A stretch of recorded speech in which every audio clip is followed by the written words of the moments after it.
All right, we back. Let's talk about the Lions taking on the Falcons this Sunday in the ATL. Believe they will have fans in attendance. I looked at a lot of different stadiums. Seemed like majority of the NFL is letting fans back in the stadiums. The Lions won't have any fans in the stadium. I don't think in November. They announced that already. But let's talk about this. Matt Ryan and Matt Stafford kind of remind me of each other as far as, almost accomplishments, even though Matt Ryan, he been to the Super Bowl and should have won it, but didn't. But they kind of give you kind of the same vibes, Obviously, Matt Ryan got good accuracy, can go down the field. He doesn't have an arm Stafford has had. But I think people make the comparison that Stafford would at least did what Ryan has doing in Atlanta. All right, but let's talk about it. That subscribe button, bell icon button, share the video. But looking at this game, simply it's going to be a shootout. And who do I trust more in the shootout? It's basically going to be the question. Or what defense do I trust to get the job done? I looked at Atlanta defense and I just don't understand why it's so bad. They intern coach is Raheem Morris, I think his name is. He used to be down there in Tampa as well too. Just look at it. Zach McKinley, Grady Jarrett. Who else they got down there? They got my man from Dante Fowler, who had the incident in Jacksonville with the baby mamas, and he was out there in the Rams. You probably can see that issue probably in the linebacker core, and also in the secondary, they got some guys I don't recognize in there. AJ Terrell is the rookie there. Heard he been doing pretty solid. But you look at Atlanta, just seemed like that defense ain't there. People say, "Oh, they never had a defense." Their defense was good enough to win a championship when they played the Patriots. Honestly, Atlanta is just probably a team it's time to turn over the roster. Time to move on from Matt Ryan. Time to move on from Julio Jones. And pretty much build around Russell Gage and Calvin Ridley. All right. I thought they probably thought they had 2 more years left in this roster, and that's why they added Todd Gurley, who's been okay this season. Didn't have a really good game last week, but they blew out the Minnesota Vikings. But they probably thought of being a team that could put up a lot of points, and at least you kind of squeeze in that extra wild card spot this year. If you didn't know, they got an extra wild card spot, so there will be an extra game, and it's only one bye per conference. But I thought Todd Gurley, he still looked pretty good, not just run down and beat down. You thought they would have had enough offense to beat a lot of the teams that they played, and I thought they could have been right there neck and neck. They was my sleeper team to actually win the NFC South, because I thought Drew Brees and Tom Brady might be a bit too old, especially with Tampa Bay offensive line, who kind of performed okay. But obviously they can't outscore everybody. And they outscored a lot of people. They outscored Dallas. They outscored Chicago. They just let a lot of those teams come back and beat them, all right? And that's just due to, Matt Ryan not being like Peyton Manning and Tom Brady and, some other quarterbacks that can, Patrick Mahomes, who can win a shootout consistently. You're not going to win every shootout, even if you got the bigger gun. And with them, Matt Ryan is just as fluky as Matt Stafford, if not more flukier, damn near. He's just in a better organization that's surrounding him with better talent. And that's really, really the issue right there. But I like what the Falcons look like on offense. But really with, Devontae Freeman moving on and Julio getting more injured and injured, it's time for them to kind of flip the roster over. And you hear, talks about Matt Ryan, Julio Jones, and it could be somebody else up for trade. They talking about trading those guys. And it's time for Arthur Blank to rebuild. They fired the GM, Thomas Dimitroff, which he didn't do a bad job. It's just that he spent so much money in the offense that the defense had to suffer. And when you spend a lot of money on one side of the ball, basically the name of the game is run the ball, stop the run, get after the passer, and everything else. Atlanta could put up a lot of points, but Matt Ryan is actually the problem. He's not one of those dudes that's going to consistently win those shootouts. He not going to catch, he not going to clap Bugs Bunny every time. You see him never get to clap Bugs Bunny. That's pretty much Matt Ryan. And the guys like Russell Wilson and Patrick Mahomes who consistently win those, the biggest issue in Atlanta on how the team is built is Matt Ryan. Matt Ryan can't consistently go point for point with the Bradys, the Breezes, the Patrick Mahomes, the Russell Wilsons of the league, or the Rodgers of the league. You put Aaron Rodgers in Atlanta, that record looks a lot different. And that Super Bowl looks a lot different. And that's just the question. Matt Ryan ain't the dude for that type of style they want to play with a lot of offense and a lot of defense. You could put every great offensive weapon you want to put over there. Matt Ryan is one of those dudes who's just fluky. Simple as that. And it's time for Atlanta to move on and get them a young quarterback. And if I was them, depending on what the cap hit was, I probably move Matt Ryan and Julio Jones. And if I can get Trevor Lawrence, Trey Lance, or Justin Fields, whoever the good quarterback is next year, trying to move on, trying to strip that defense down. Let's build a solid offensive line. Let's build a good defensive defensive line, an offensive line, and let's really build it the right way this time. What you need to do is a strong running game, strong front seven, stop the run, get after the passer, and everything else come else. But versus us, when you look at the Lions, really we don't match up well with them at all on either side of the ball. Offensively, Marvin Jones and Danny Amendola is trash. They're not running by nobody this year. And, how can you even up, from Matt Ryan to Matthew Stafford? How can you even up for Stafford? It's by playing DeAndre Swift and throwing him to ball as much as you can. That's as simple as it is. Less Peterson, less Johnson, more Swift. How can you even it up also on Sunday, involving TJ Hockenson a lot more? It's time to give him at least 10 targets a game. It should be all about Swift. It should be all about Galladay. It should be all about Hockenson on Sunday. That's it. That's the only ways you're gonna fight what they're doing with Christian Hayden and Julio and Calvin Ridley and Russell Gage and what Todd Gurley got left, which is more than I thought he had left. And defensively, what can you do? You can double Julio all you want to, but they got Christian Hayden, whatever his name is, from Baltimore. They got Russell Gage. They got Calvin Ridley. Gurley got a little bit of juice left in him. So really, Atlanta is a high-powered team. They really shouldn't be 1-5. In actuality, they probably should be at least 3-2, 4-1. It's just that they give up a lot of leads. And like I said, Matt Ryan is just a fluky guy like Stafford.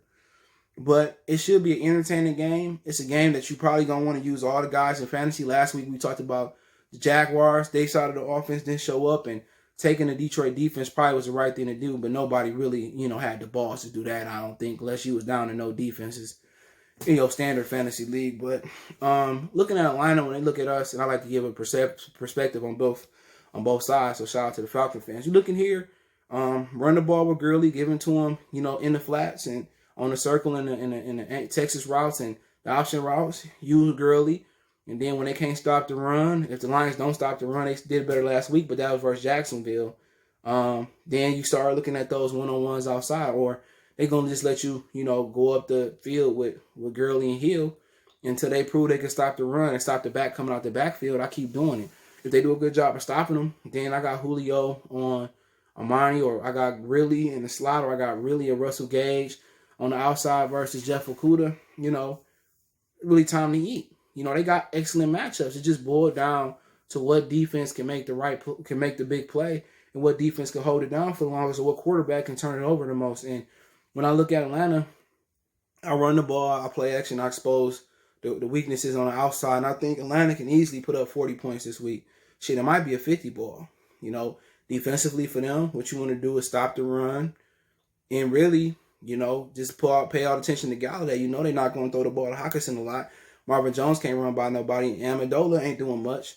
He ain't running by nobody. So, what you want to do is take away the big players. You know what I'm saying? Take away Swift. Try to take away Galladay. And those are the only guys you got to worry about that's going to actually run by you. So, I think the Falcons got a really good chance to win this game on Sunday.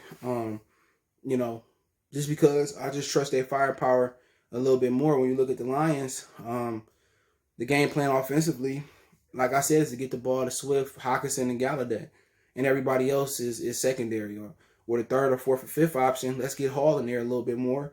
Get Hall to be able to stretch that field. Again, I think he played for the Falcons at one point.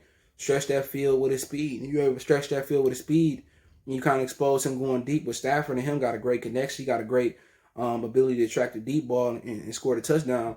Then that opens it up for Hockenson and opens up for Galladay and Swift underneath. So I think more Hall, less Amendola, less Jones, less Agnew, more Swift, less Peterson, no Kerryon, and more Kenny Galladay. That's what my game plan to be with. The primary running or receiving option would always be Swift, Hockenson, and Galladay. And if the offensive coordinator don't do that, he's just an idiot, which we know he can't be an idiot this year. But that's just basically how I will roll. That's the game plan. My game plan will be revolving around those three players plus Hall. And if I don't really care about Jones or Amendola, they old. Let's get into this young meat in there and let them ball out and do their thing. But defensively for the Lions, make sure you keep an eye on Todd Gurley. Other than that, it's a tough offense to defend. You know, you want to get pressure on Matt Ryan. You know, that would be my game plan. I'll drop as many pressures on Matt Ryan as possible. Eventually, he gonna throw me one. You can double Julio if you want to. They got a tight end. They got a slot receiver, Russell Gage, Calvin Ridley, who could play slot and inside. There's really nothing you could do what they got offensively but pressure Ryan to hope Ryan throw you one. But really, you just gotta play good defense. You know, mix up zone and man. And with Gurley coming out the backfield and them receivers they got, you really got to hit Matt Ryan. You got to blitz him, make them get a ball out of his hands. He going to throw you a pick or two, a fumble.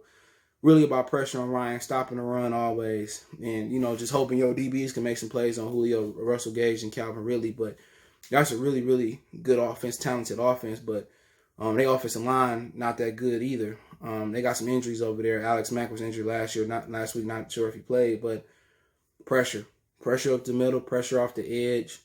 And really, you don't want to double team one guy.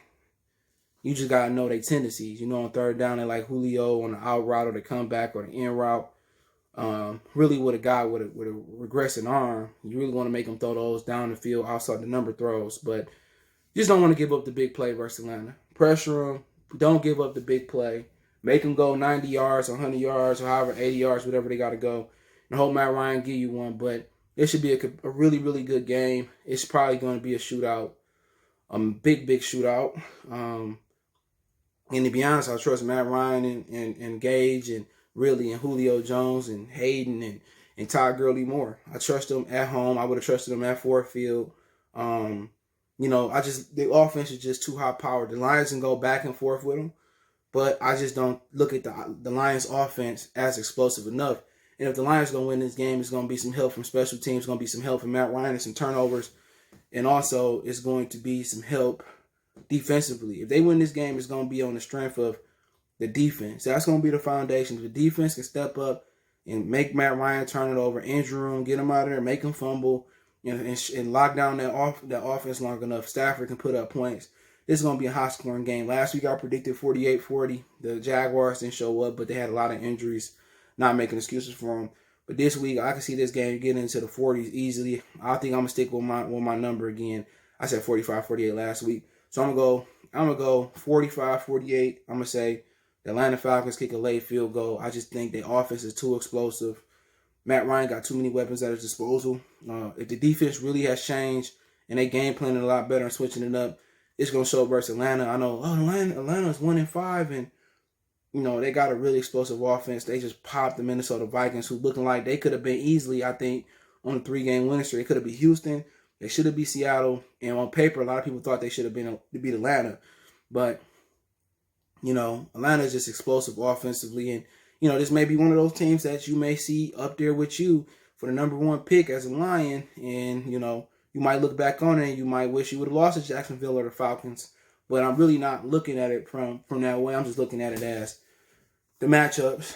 I just think Stafford doesn't have enough weapons and explosive players that they're going to use and have high usage to keep up with them. Because hit Ridley, Russell Gage, Julio, was it Hayden Christian, tight end they got from Baltimore, Todd Gurley.